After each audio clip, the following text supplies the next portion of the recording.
अस्सलाम वालेकुम students, welcome to easy maths. आज हम एक्सरसाइज 1.2 का क्वेश्चन नंबर 1 का पार्ट नंबर 3 डिस्कस करने जा रहे हैं। क्वेश्चन नंबर 1 की स्टेटमेंट में हमें कहा गया है कि रैशनलाइज द डिनोमिनेटर। रैशनलाइजेशन के बारे में मैं काफ़ी डिटेल आपको प्रीवियस 2 वीडियोस में समझा चुकी हूँ। पार्ट नंबर 1 भी हमने इसका काफ़ी डिटेल में सॉल्व किया है और पार्ट नंबर 2 भी। आज हम पार्ट नंबर 3 की तरफ मूव करते हैं। पार्ट नंबर 3 हमारे पास है। पार्ट नंबर 3 में हमें कहा गया है square root 2 -1 divided by square root 5। तो ये तकरीबन आपके पास सिमिलर है पार्ट नंबर 2 से, क्योंकि उसके अंदर भी हमारे पास जो डिनोमिनेटर था वो एक मोनोमियल सर्ड था। मोनोमियल सर्ड आपके पास सिंगल वैल्यू टर्म को कहते हैं। तो हम इसकी रैशनलाइजेशन करते हैं बाय रैशनलाइजेशन। हम क्योंकि मेथड जो है वो रैशनलाइजेशन का इस्तेमाल करें, तो आपने यहाँ पे लिखना है बाय रैशनलाइजेशन।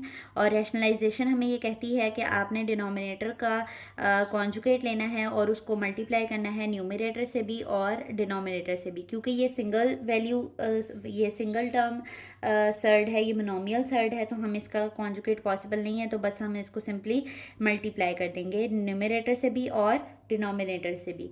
तो स्क्वायर रूट 5 अब मल्टीप्लाई हो रहा है आपके पास स्क्वायर रूट 2 -1 के साथ, और आपके पास स्क्वायर रूट 5 और स्क्वायर रूट 5 आपस में 2 दफ़ा मल्टीप्लाई हो रहे हैं।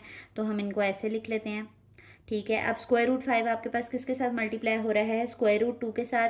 तो यहाँ पर आपके पास ये मैंने आपको यहाँ पर लॉ ऑफ रेडिकल लिखवाया था, यहाँ पर आपने रेफरेंस करना है कि आपके पास यहाँ पर हम कहेंगे कि radical of n a radical of n b is equals to radical whole में लिखेंगे और इन दोनों का प्रोडक्ट हो सकता है। ठीक है, ये देखें इस वाले को मैंने रिवर्स करके लिखा है क्योंकि हम इसकी रिवर्स एप्लीकेशन लगा रहे हैं।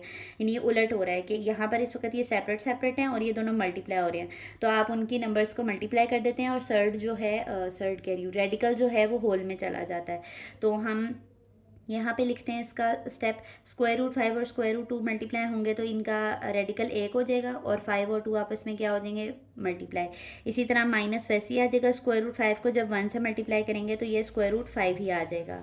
और नीचे हमारे पास क्योंकि ये 2 दफ़ा मल्टीप्लाई हो रहा है तो हम यहाँ पर क्या लिखेंगे? स्क्वायर रूट 5 का स्क्वायर लिख लेंगे। ठीक है, इससे नेक्स्ट वाला स्टेप मैं यहाँ पर कर रही हूँ, आपने कन्फ्यूज़ नहीं होना है बस।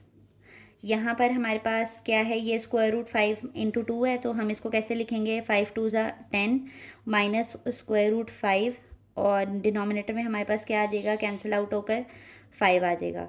तो ये देखें ये इंतहाई आसान सा क्वेश्चन था। इसमें भी हमारे पास डिनोमिनेटर जो है वो रैशनलाइज हो गया है और हमने इस क्वेश्चन को बहुत इजीली सॉल्व कर लिया है।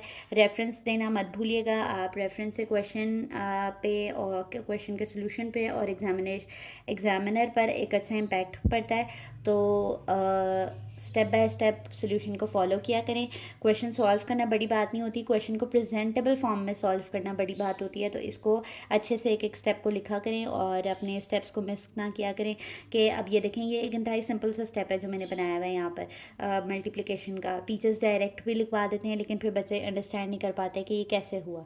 तो each and every reference, each and every step, each and every English instruction लाजमी ऐड किया करें ताकि आपको अपने नोट्स बाद में जब आप खोल कर देखें तो वो समझने में आसानी हो।